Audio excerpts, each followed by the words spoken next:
is a test of the NOAA radio warning alarm device. During potentially dangerous weather situations, specially built receivers are automatically activated to warn of the impending hazard. Tests are normally conducted by the National Weather Service every Wednesday and Saturday between 10 a.m. and 12 noon. When there is a threat of severe weather in the area, the test is postponed until the first good weather day.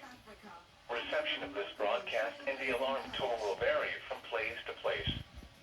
This variability, normally more noticeable at greater distances from the transmitter, will occur even though you are using a good quality receiver in perfect working order.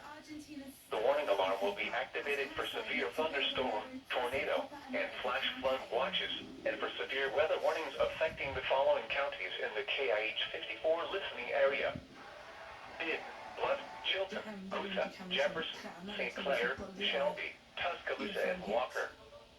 This has been a test of the NOAA radio warning alarm device. We now return to our normal programming. Jag har fått spela i den svenska landslagströjan många gånger och det ska bli fantastiskt kul att få